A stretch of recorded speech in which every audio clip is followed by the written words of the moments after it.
8:16, welcome back everybody. Time for Ask the Expert. Our friends from Doyle Salewski have joined us this morning to talk about bankruptcy and any issues surrounding that sort of thing. 613-789-6559, extension 2803. Email us, Facebook us. By the way, if you have questions of a sensitive nature, everything's anonymous. You don't have to, give us any information other than the question itself. Paul Salewski is here. How are you, my friend? I'm good. How are you? Good to see you. Good to see you. Nice. Welcome back. Thank you. Oddly enough, one of the topics we've been talking about today, and sometimes in a joking fashion, is impulse buying. That's right. Which is fun to do once in a while with a little play money, but you have to have the play money. Remember that. Exactly, and that's part of the problem and part of the situation That's people right. get themselves in sometimes is impulse buying and buying things you don't need nor can you afford, right? Yeah, well, it gets back to what we've talked about before: the wants and the needs. You might want it, but you don't need it. And many people buy things that sit in their closets, sit wherever, and they never use it. Right. I always just like to tell some of our clients that sometimes what you do, if you really want something like a new jacket, for example, you go look at it, you try it on, you like it, don't buy it today. Go away. Think it over. Think it over. If you really want it tomorrow, maybe you really do want it. Go tomorrow and buy it. But 9 times out of 10, I'll bet you that you'll find out you didn't really need that jacket. Right. Yeah. Yeah. Some people, it's sort of an addiction, right? Spending money and using credit cards. To me, it's almost at that level, is it not? Well, I think it is, and we've all seen debt rising so high in Canada right now. It's exactly what it is. And, people sometimes think of debts and credit cards as almost like monopoly money. It's just there. You got to kind of pay it back, but some other time. I'm not that person that accumulates all this debt. Right. And that's fine until job loss or something else happens. Exactly. And it comes back to hit you. Exactly. And part of the problem is I think we're seeing so much debt. I mean, people talk about the debt ratio here in this country, and a lot of it stems from credit cards.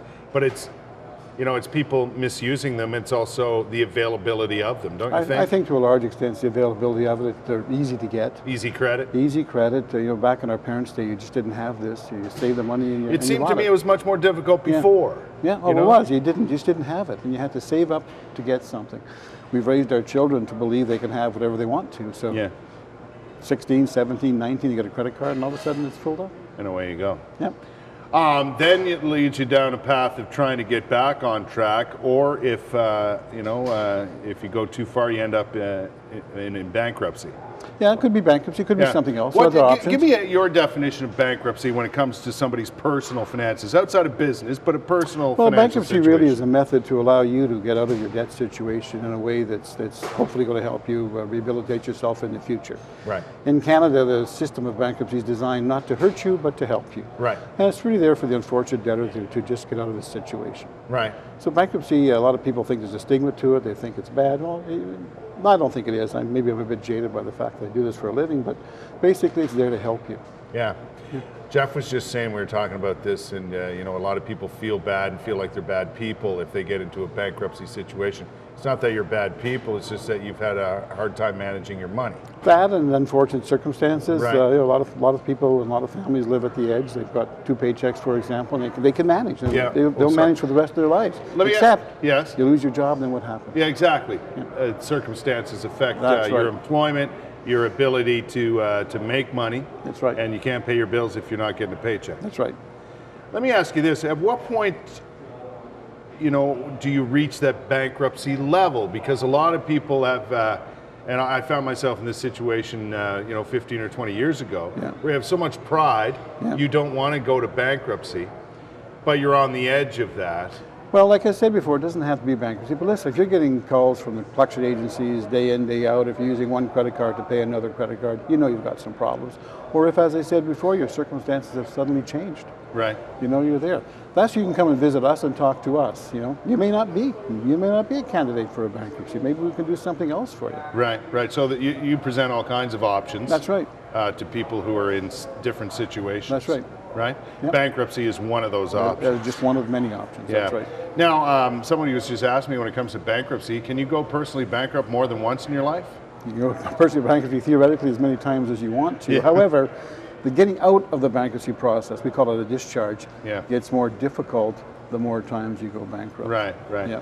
Paul, what happens to the money you owe to your creditors when you hit the bankruptcy stage? Well, basically, you come to us.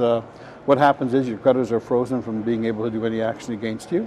We realize on assets that you might have that may be available to pay off your creditors. For most people, most of their assets are going to retain. Household furnishings, personal effects you keep. If you have a car that's worth $10,000, you owe $10,000. If you wish to keep the car, you can't.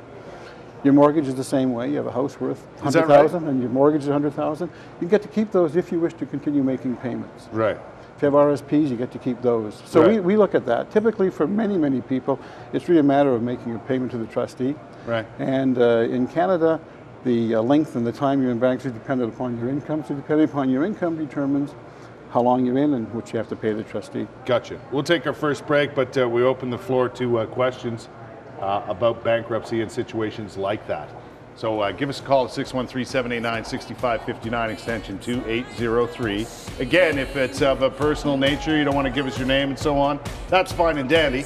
Just give us a call or send us an email or Facebook us questions as well. It's Ask the Expert with Doyle Salewski. More after this. We'll be right back.